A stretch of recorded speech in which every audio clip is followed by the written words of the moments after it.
Sir, ಈಗ ನಿಮ್ಮ ಶಾಸಕರೇ 30ಕ್ಕೂ ಹೆಚ್ಚು ಜನ ದೆಹಲಿಗೆ ಹೋಗ್ಬಿಟ್ಟು ನಮ್ಗೆ ಸಚಿವ ಸ್ಥಾನ ಕೊಡಬೇಕು ಅಂತ ಕೇಳ್ತಿದ್ದಾರೆ. ಪಕ್ಷದಲ್ಲಿ ಹಂಗಾದ್ರೆ ಎಲ್ಲವೂ ಸರಿ ಇಲ್ವಾ? ಯಾಕೆ ಈ ರೀತಿ ಭಿನ್ನಮತೀಯ ಚಟುವಟಿಕೆಗಳು? ಎಲ್ರಿಗೂ ಕೇಳ್ತಕ್ಕಂಥ ಹಕ್ಕಿದೆ ಅಲ್ವಾ, ಹೋಗಿ ಕೇಳ್ತಾರೆ. ಕೇಳಿದ ತಕ್ಷಣನೇ ಎಲ್ಲ ಮಾಡ್ಬಿಡಲ್ಲ.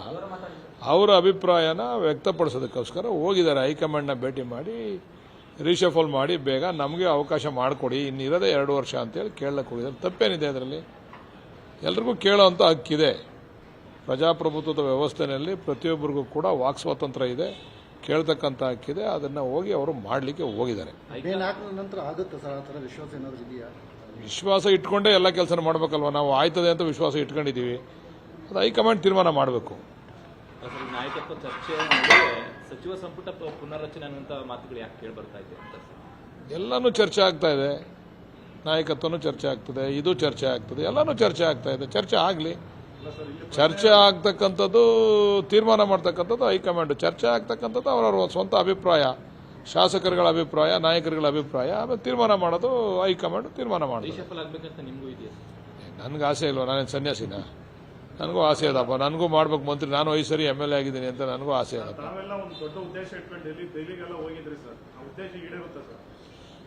ನಾನೇ ಹೈಕಮಾಂಡ್ ಆಗಿದ್ರೆ ಹೇಳ್ಬಿಡಿ ಹೇಳ್ತದೋ ಇಲ್ವೋ ಅಂತ. ನಾನು ಹೈಕಮಾಂಡ್ ಅಲ್ವಲ್ಲ, ಕೇಳ್ಬಿಟ್ಟು ಹೇಳ್ತೀವಿ. ಒಂದ್ ಕಡೆ DCM ಅವರು ಮತ್ತೊಂದ್ ಕಡೆ CM ಅವರು ಹೈಕಮಾಂಡ್ ನಿರ್ಧಾರ ಮಾಡುತ್ತೆ ಅಂತ ಹೇಳಿದ್ದಾರೆ. ಯತೀಂದ್ರ ಅವರು ನಿನ್ನೆ ಕೂಡ ಹೇಳಿದ್ದಾರೆ ಮುಖ್ಯಮಂತ್ರಿಯಾಗಿ ಸಿದ್ದರಾಮಯ್ಯ 5 ವರ್ಷ ಇರ್ತಾರೆ ಅಂತ. ಹಾಗಾದ್ರೆ ಯತೀಂದ್ರ ಅವರಿಗೆ ಪಕ್ಷದ ಶಿಸ್ತು ಅನ್ವಯ ಆಗಲ್ವಾ? ಏನ್ ಕತೆ ಅಂತ ಅದನ್ನ ಹೈಕಮಾಂಡ್ ಅವ್ರು ತೀರ್ಮಾನ ಮಾಡ್ಬೇಕು. ಆ ವಿಚಾರ ನಾವು ಮಾತಾಡ್ತಕ್ಕಂಥದ್ದು ಸೂಕ್ತನೂ ಅಲ್ಲ, ಸಂದರ್ಭನೂ ಅಲ್ಲ. ಯಾರು ಕೂಡ ಪಕ್ಷಕ್ಕಿಂತ ದೊಡ್ಡವರಲ್ಲ. ಪಕ್ಷದ ಹಣತೆ ಅಂತ ಎಲ್ಲರೂ ಕೂಡ ನಡ್ಕೋಬೇಕು. ಅವ್ರು ಯಾಕೆ ಹೇಳೋರು ಅಂತ ಗೊತ್ತಿಲ್ಲ. ಅದ್ರ ಬಗ್ಗೆ ಹೈಕಮಾಂಡ್ ಸೂಕ್ತ ನಿರ್ಧಾರ. ಸರ್, ಪದೇ ಪದೇ ಹೇಳ್ತಾ ಇರ್ತಾರೆ ಸಿದ್ದರಾಮಯ್ಯನವರು ಈ ವಿಚಾರನ ಮತ್ತೆ ಮಾತಾಡಲೇಬೇಡಿ ಅಂತ ಮಾಧ್ಯಮಗಳ ಮೇಲೆ ಸಿಟ್ಟಾಗ್ತಾರೆ. ಆದ್ರೆ ಯತೀಂದ್ರ ಅವ್ರ ಬಾಯಿನ ಮಾತ್ರ ಮುಚ್ಚಕ್ಕಾಗ್ತಾ ಇಲ್ಲ. ಪದೇ ಪದೇ ಅದನ್ನ ಸನ್ಮಾನ್ಯ ಮುಖ್ಯಮಂತ್ರಿಗಳನ್ನೇ ಕೇಳಬೇಕು. ನೀವು KPCC ಅಧ್ಯಕ್ಷರನ್ನ ಮುಖ್ಯಮಂತ್ರಿಗಳನ್ನೇ ಕೇಳಬೇಕು. ಈಗ ನಿಮ್ಮ ಸ್ನೇಹಿತರು ಜಮೀರ್ ಅಹಮದ್ ವಿರುದ್ಧ ಕ್ರಮ ಆಗಬೇಕು ಅನ್ನೋ ಒತ್ತಡ ಏರ್ತಾ ಇದ್ದಾರೆ. ಅದ್ರ ವಿಚಾರ ಈಗ ಯಾತಕ್ಕೋಸ್ಕರ ಕ್ರಮ ಆಗಬೇಕು, ಏನು ವಿಚಾರ ಏನು ನನಗೆ ಗೊತ್ತಿಲ್ಲ. ಸಂಪೂರ್ಣವಾದಂಥ ವಿಚಾರ ನನಗೆ ಗೊತ್ತಿಲ್ಲ. ನಾನು ಒಂದಂತೂ ಹೇಳಲಿಕ್ಕೆ ಸತ್ಯ, ಪಕ್ಷಕ್ಕಿಂತ ದೊಡ್ಡವರು ಯಾರೂ ಇಲ್ಲ. ಪಕ್ಷದ ವಿರುದ್ಧವಾಗಿ ನಡ್ತಕ್ಕಂಥವ್ರು ಎಲ್ರಿಗೂ, ಅದು ಸಿದ್ದರಾಮಯ್ಯನವ್ರು ಇರ್ಬೋದು, ಅದು DK ಶಿವಕುಮಾರ್ ಇರ್ಬೋದು, ಅದು ಜಮೀರ್ ಇರ್ಬೋದು, ಅದು ಬಾಲಕೃಷ್ಣ ಇರ್ಬೋದು. ಯಾರೇ ಪಕ್ಷದ ವಿರುದ್ಧ, ಪಕ್ಷದ ಬೆಳವಣಿಗೆಗೆ ಅಡಚಣೆ ಮಾಡ್ತಕ್ಕಂಥ ಕೆಲಸ ಮಾಡಿದ್ರೆ ಎಲ್ಲರ ಮೇಲೂ ಕ್ರಮ ತಗೊಂತದೆ ಹೈಕಮಾಂಡ್. ಠಿಕಾಣಿ ಹುಡುಗ್ರಿ ಆ ಥರದ್ದು ಏನಾದರೂ ಬೆಳವಣಿಗೆಗಳು ಆಂತರಿಕವಾಗಿ ಇಲ್ಲ, ನಾವು ಅವರು ಅಲ್ಪಸಂಖ್ಯಾತರಿರೋ ಕಡೆ ನಾವು ಪ್ರಚಾರ ಮಾಡಲಿಲ್ಲ. ನಮಗೆ ಹಾಕಿರ್ತಕ್ಕಂಥ ಜಾಗನೇ ಬೇರೆ ಇತ್ತು. ನಮ್ಗೆ 5 ಬೂತ್ ಬೇರೆ ಪಂಚಾಯತಿ ಜವಾಬ್ದಾರಿ ಕೊಟ್ಟಿದ್ರು. ಶಿರ್ಮಗೊಂಡನಹಳ್ಳಿ ಪಂಚಾಯತಿ ಅಂತೇಳಿ ಜವಾಬ್ದಾರಿ ಕೊಟ್ಟಿದ್ರು. ನಾವು ಅಲ್ಲಿ ಪ್ರಚಾರ ಮಾಡಿದ್ವಿ. ಇಲ್ಲಿ ಗೊಂದಲ ಆಗಿರೋದೇ ಅಲ್ಪಸಂಖ್ಯಾತರದಲ್ವಾ. ಅದಕ್ಕೆ ಅಲ್ಪಸಂಖ್ಯಾತರ ಟಾರ್ಗೆಟ್ ಅಲ್ಲ, ಸಮಸ್ಯೆ ಬಂದಿದೆ, ಅದಕ್ಕೆ ಪರಿಹಾರ ಹುಡುಕ್ಬೇಕಷ್ಟೇ. ತನ್ವೀರ್ ಸೇಠ್ ಹೇಳಿದರೆ ಅಲ್ಪಸಂಖ್ಯಾತರನ್ನು ಒಡೆಯ ಅಂತ ಸಂಶಯ ಮೂಡ್ತಾ ಇದೆ. ಅದು ತನ್ವೀರ್ ಸೇಠ್ ಅವರ ಅಭಿಪ್ರಾಯ ಇರ್ಬೋದು, ಅವ್ರನ್ನ ಕೇಳ್ಬೇಕು ನೀವು. ಅವ್ರು ಹೇಳಿರೋದು ನನ್ನ ಕೇಳ್ತಾರೆ. ಪಕ್ಷದಲ್ಲಿ ಜಮೀರ್ ಅಹಮದ್ ಅವರು ನಾಯಕತ್ವ ಹೆಚ್ಚಾಗ್ತಾ ಇದೆ, ಬೇರೆ ನಾಯಕರನ್ನ ಬೆಳೆಯಕ್ಕೆ ಬಿಡ್ತಾ ಇಲ್ಲ, ಬೇರೆ ನಾಯಕರನ್ನ ಬುಲ್ಡೋಸ್ ಮಾಡ್ತಾ ಇದ್ದಾರೆ. ಆ ಒಂದು ಕಾರಣಕ್ಕೋಸ್ಕರ ಈ ಸಮಸ್ಯೆ ಸೃಷ್ಟಿಯಾಗಿದೆ. ಬೇರೆ ನಾಯಕರು ಜಮೀರ್ ಅಹಮದ್ ವಿರುದ್ಧ ಬಂಡಾಯ ಎದ್ದಿದ್ದಾರೆ. ಯಾರು ಹೇಳಿದ್ದು? ಬೇರೆ ನಾಯಕರು ಬಹಿರಂಗವಾಗಿ. ಬೇರೆ ನಾಯಕರೇನಿಲ್ಲ, ನೀವು ಮಾಧ್ಯಮದವ್ರು ಹೇಳ್ತಾ ಇರೋದು ಅಷ್ಟೇ. ಅದು ಬೇರೆ ನಾಯಕರು ಯಾರು ಹೇಳವ್ರೆ ನೋಡ್ರಿ. ಎಲ್ಲರೂ ನಾಯಕರು ಅನ್ಕೊಂಡಿದ್ದಾರೆ. ಅದು ಯಾವ ಹೆಸರು ಹೇಳಿಲ್ಲ. ಅವ್ರು ಕೇಳಿ ಯಾರು ಅಂತ ಕೇಳ್ಬೇಕಾಯ್ತಲ್ಲ ನೀವು. ಅವ್ರು ಜಮೀರ್ ಅವ್ರ ಹೆಸರು ಹೇಳಿದ್ರು. ಅವರು ತನ್ವೀರ್ ಸೇಠ್ ಅವರು ವಿರೋಧ ಮಾಡ್ತಾರೆ. ಆಯ್ತಪ್ಪ, ಅವ್ರು ಯಾರು ಅಂತ ಹೇಳಿ ನೀವು ಕೇಳಲಿಲ್ವಲ್ಲ ಸ್ಪಷ್ಟವಾಗಿ. ಸುತ್ತ ಇರೋ ಆಪ್ತ ಬಳಗದ ಮೇಲೆ ಟಾರ್ಗೆಟ್ ಅನ್ನೋ ಚರ್ಚೆ ಆಗ್ತಿದೆ. ಒಂದು ರಾಜಣ್ಣ ಆಯ್ತು, ಈಗ ಅಬ್ದುಲ್ ಜಬ್ಬಾರ್ ಆಯ್ತು, ನಜೀರ್ ಅಹಮದ್ ಆಯ್ತು. ಇಲ್ಲ, ಇವೆಲ್ಲ ಮಾಧ್ಯಮ ಸೃಷ್ಟಿಗಳು. ನಾವ್ ಹೇಳ್ತಾ ಇರ್ತಕ್ಕಂಥದ್ದು ಯಾರೇ ಆಗ್ಲಿ, ಅದು CM ಆಗ್ಲಿ, ಅದು DCM ಆಗ್ಲಿ, ಅದು ನಾವೇ ಆಗ್ಲಿ, ಅದು ಜಮೀರ್ ಆಗ್ಲಿ, ಯಾರು ಆಗ್ಲಿ, ಯಾರಾದ್ರೂ ಕೂಡ ಪಕ್ಷಕ್ಕೆ ತೊಂದರೆ ಆಗ್ತಕ್ಕಂಥ ಕೆಲಸ ಮಾಡಿದ್ರೆ ಎಲ್ಲರ ಮೇಲೆ ಶಿಸ್ತು ಕ್ರಮ ತಗೊಂತಾರೆ. ಅದು ಅಷ್ಟೇ. Thank you.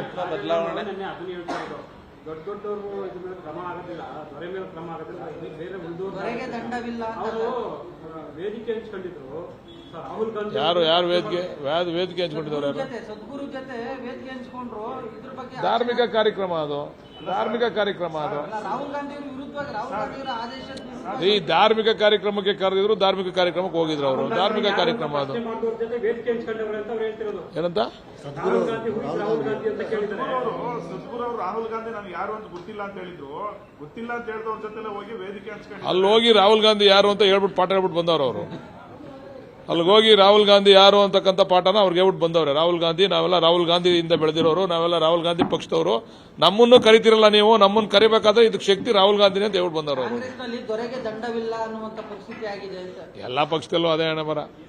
ಕಾಂಗ್ರೆಸ್ ಎಲ್ಲ ನಾಯಕತ್ವ ಬದಲಾವಣೆಗೆ ಮತ್ತೆ ನೀವು, ನಾನು ಅದನ್ನೇ ಹೇಳ್ತೀನಿ, ನೀವು ಯಾರನ್ನಾರ ಸೂಕ್ತ ವ್ಯಕ್ತಿಗಳನ್ನ ಕೇಳಬೇಕು. ನಾಯಕತ್ವ ಬದಲಾವಣೆ ನಮ್ಮಂತ ವ್ಯಕ್ತಿಗಳನ್ನ ಕೇಳಿದ್ರೆ ನಾವೇನು ಉತ್ತರ ಕೊಡೋಣ? ಅಂದ್ರೆ ಸರ್ ಅದು ಚರ್ಚನೆ ಮಾಡಬಾರ್ದು, ಮುಗಿದ ಅಧ್ಯಾಯ ಅಂತಲ್ಲ.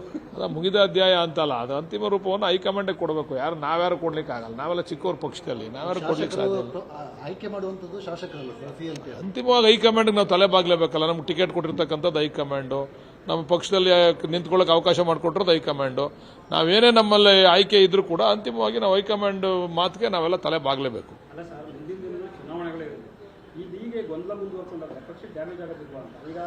ನಾನು ಈಗಾಗಲೇ ಹೇಳಿದ್ದೀನಿ, ಈ ಗೊಂದಲನ ಅಂತಿಮವಾದಂಥ ರೂಪ ಕೊಡಿ ಅಂತ ಹೈಕಮಾಂಡ್ಗೆ. ನೀವೇ ಎಲ್ಲ ಬಿತ್ತರ ಮಾಡಿದ್ದೀರಾ ನಾನು ಮಾತಾಡಿರೋದನ್ನ. ಇದರಿಂದ ಮುಂದಿನ ದಿನಗಳಲ್ಲಿ ನಮ್ಮ ಪಕ್ಷಕ್ಕೆ ಬೆಳವಣಿಗೆಗೆ ತೊಂದರೆ ಆಗ್ತದೆ, ನ್ಯಾಚುರಲ್ ಅದು. ಇದಕ್ಕೆ ಶೀಘ್ರನೇ ಇದಕ್ಕೊಂದು ಪರಿಹಾರ ಹುಡುಕಿ ಅಂತ ನಾವು ಈಗಾಗಲೇ ಹೇಳಿದ್ದೀನಲ್ಲ ನಾನು. ಕುಮಾರಸ್ವಾಮಿ ಸಂಪರ್ಕದಲ್ಲಿ ಇದ್ದಾರಂತಲ್ಲ ಕಾಂಗ್ರೆಸ್ ಅವರು? ಯಾರ್ಯಾರ ಸಂಪರ್ಕದಲ್ಲಿ ಅವರ ಯಾರಿಗೆ ಗೊತ್ತು? ಯಾರು ಹೇಳೋರು ನಿಮಗೆ? ಏನಾಯ್ತು ನಿಮ್ಮ ಹತ್ರ ಮಾಹಿತಿ ಐತೆ ಹೇಳಿ? ಸುಮ್ಮನೆ ನೀವೇ ಹೇಳ್ಬಿಡೋದು ಅದಕ್ಕೆ. ನರೇಂದ್ರ ಮೋದಿ ಅವ್ರ ಸಂಪರ್ಕದಲ್ಲಿ ಅವರ ಕುಮಾರಸ್ವಾಮಿ ನೀವೇ ಹೇಳ್ಬಿಡ್ತೀರಾ ಅದಕ್ಕೆ? ಮೊನ್ನೆ ಕುಮಾರಸ್ವಾಮಿ ಅವರು ವಿಧಾನಸೌಧ ಬಂದ ಸಂದರ್ಭದಲ್ಲಿ ಓಪನ್ ಆಗಿ ಆಫರ್ ಕೊಟ್ಟಿದ್ದಾರೆ ಸರ್, ಏನಂತ?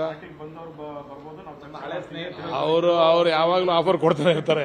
ಅವ್ರ ಪಾರ್ಟಿ ನಡೆಯೋದೇ ಆಫರ್ಗಳ ಮೇಲೆ. Okay, thank you.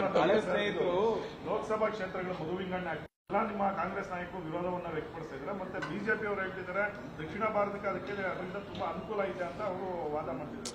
ನೋಡ್ರಿ, ಬಿಜೆಪಿ ದಕ್ಷಿಣ ಭಾರತದಲ್ಲಿ ಬಿಜೆಪಿಯ ಬೆಳವಣಿಗೆ ಕರ್ನಾಟಕದಲ್ಲಿ ಬಿಟ್ಟರೆ ಇನ್ನೆಲ್ಲೂ ಕೂಡ ಆಗಿಲ್ಲ. ಅವ್ರು ಅದಕ್ಕೆ ಉತ್ತರ ಕರ್ನಾಟಕದಲ್ಲೇ ನಾವು ಸಂಪೂರ್ಣ ಬೆಂಬಲ ಉತ್ತರ ಭಾರತದಲ್ಲೇ ಸಂಪೂರ್ಣ ಬೆಂಬಲ ತಗೋಬೇಕು ಅಂದ್ಬಿಟ್ಟು ಅವ್ರು ಬೇರೆ ಎಲ್ಲ ಸರ್ಕಸ್ಸು ನಡೀತಾ ಇದೆ ಅಂತ ನನಗೆ ಬಂದಿರೋ ಮಾಹಿತಿ. ಇದು ಸತ್ಯನ ಸುಳ್ಳ ನನಗಂತೂ ಗೊತ್ತಿಲ್ಲ. ಇದ್ರ ಬಗ್ಗೆ ನಮ್ಮಲ್ಲಿ ಕೇಂದ್ರದಲ್ಲಿ ಇವತ್ತು ಖರ್ಗೆ ಅವರು ಕೂಡ ಸ್ಟೇಟ್ಮೆಂಟ್ ಕೊಟ್ಟಿದ್ದಾರೆ. ಅದರ ಆ ವಿಚಾರವಾಗಿ ಕೇಂದ್ರದಲ್ಲಿ ಚರ್ಚೆ ಮಾಡ್ತಾರೆ. ನಮ್ಮವರು ಕೂಡ ಯಾವ ರೀತಿ ಅದಕ್ಕೆ ಸಾಧಕ ಬಾಧಕ ಏನಾಗ್ತದೆ ಅಂತೇಳಿ ಆ ಮಸೂದೆ ಮಂಡನೆ ಮಾಡಿದಾಗ ಅದರಿಂದ ಅನುಕೂಲ ಏನು ಅನಾನುಕೂಲ ಏನು ಅಂತಕ್ಕಂಥ ಚರ್ಚೆ ಆಗ್ತದೆ. ಒಂದಂತೂ ನಮ್ಮ ತಲೆಯಲ್ಲಿರ್ತಕ್ಕಂಥ ವಿಚಾರ ಏನಂತಂದ್ರೆ ದಕ್ಷಿಣ ಭಾರತಕ್ಕೆ ನಮಗೆ ತೊಂದರೆ ಆಗ್ತದೆ ಅದರಿಂದ ಅಂತಕ್ಕಂಥ ಭಾವನೆ ನಮ್ಮಲ್ಲಿರ್ತಕ್ಕಂಥ ವಿಚಾರಗಳು. ಅದು ಇನ್ನೂ ಕೂಡ ಸಂಕ್ಷಿಪ್ತವಾಗಿ ಅದು ತಿಳ್ಕೊಂಡು ನಾವು ಮಾತಾಡೋಣ, ಅದ್ರ ಬಗ್ಗೆ ಮಾತಾಡೋದು ಸೂಕ್ತ. Thank you. ಆಗಬಾರ್ದಾಗಿತ್ತು, ಆಗಿದೆ. ಅದ್ರ ಬಗ್ಗೆ ಟೀಕೆ ಮಾಡೋದು ಬೇಡ, ಕೋರ್ಟ್ ತೀರ್ಮಾನ. ನಿರ್ಭೀತ, ನಿಷ್ಪಕ್ಷಪಾತ, ವಿಶ್ವಾಸಾರ್ಹ ಸುದ್ದಿಗಳಿಗೆ ಮತ್ತೊಂದು ಹೆಸರಾಗಿರುವಂತ ನ್ಯೂಸ್ 18 ಕನ್ನಡ ಈಗ ಆಪ್ನಲ್ಲೂ ಲಭ್ಯವಿದೆ. ದಯವಿಟ್ಟು ಇಲ್ಲಿರುವ QR ಕೋಡ್ ಅನ್ನ ಸ್ಕ್ಯಾನ್ ಮಾಡಿಕೊಂಡು ಆಪ್ ಅನ್ನ ಡೌನ್ಲೋಡ್ ಮಾಡೋದಕ್ಕೆ ಮರಿಬೇಡಿ. ನಿಮ್ಮ ಬೆಂಬಲ ಹೀಗೆ ಸದಾ ನಮ್ಮೊಂದಿಗಿರಲಿ. ಧನ್ಯವಾದ.